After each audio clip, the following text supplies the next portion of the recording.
نماز فجر ادا کرنے کے فوراً بعد میں قبرستان میں آیا تاکہ میں اپنے مرحوم باپ کی قبر پر دعا مانگ سکوں۔ میں اپنے مرحوم باپ کی قبر پر کھڑا ہو گیا اور دعا مانگنے لگا۔ جیسے ہی میں نے دعا شروع کی تو اچانک مجھے چیخو پکار کی آوازیں سنائی دینے لگی۔ میں حیران ہو کر ادھر ادھر دیکھنے لگا لیکن مجھے کوئی بھی نظر نہ آیا۔ خوف اور دہشت کی وجہ سے میرا دل پھٹ رہا تھا۔ مجھے ایسے لگ رہا تھا کہ جیسے چیخو پکار کی آواز کہیں نزدیک سے ہی آ رہی ہے۔ میں نے ادھر ادھر دیکھا تو مجھے ایسے لگا کہ جیسے چیخو پکار کی آواز ساتھ والی قبر سے آ رہی ہے۔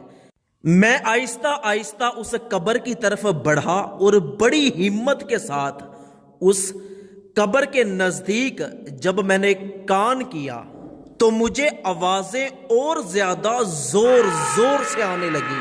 میں وہاں سے اٹھا، ایک جانب سے قبر کھلی ہوئی تھی، قبر میں بڑا سارا سوراخ تھا۔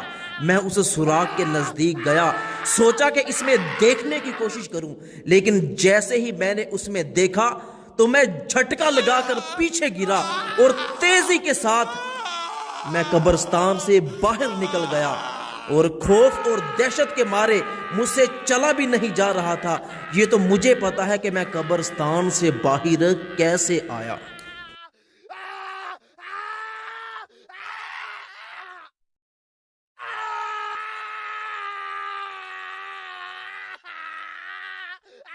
میں جلدی کے ساتھ اپنی موٹر سائیکل کے پاس آیا، موٹر سائیکل پر بیٹھا، موٹر سائیکل کو سٹارٹ کیا اور جلدی کے ساتھ اپنے گاؤں میں چلا گیا۔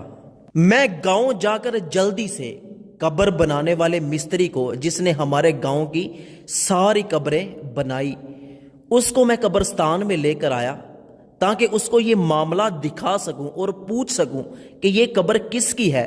وہ بار بار مجھ سے ہاتھ پکڑ کے پوچھے کہ آخر اتنی جلدی تم مجھے قبرستان میں کیوں لے کر آئے ہو؟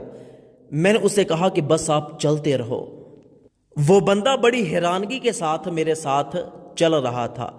جب ہم دونوں قبر پر پہنچے تو میں نے کہا کہ 1 منٹ پیچھے رکو۔ میرا گمان تھا کہ ابھی بھی قبر سے آوازیں آ رہی ہوں گی، لیکن جب میں نے قبر کو کان لگا کر دیکھا تو کوئی کسی قسم کی آواز نہیں آ رہی تھی۔ پھر میں نے اس کو بتایا کہ صبح نماز فجر کے بعد میں فوراً قبرستان میں آیا۔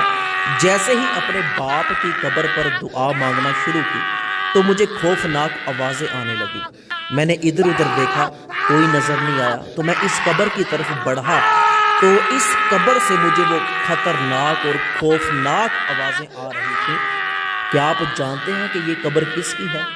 اس نے بتایا کہ یہ قبر ہمارے گاؤں کے ایک ٹھیکیدار کی ہے جو بہت ہی ظالم انسان تھا، اور سب سے بڑی بات یہ کہ یہ بندہ سود کا کاروبار کیا کرتا تھا اور لوگوں پہ ظلم کیا کرتا تھا، لوگوں کو سود پر قرض دیا کرتا تھا۔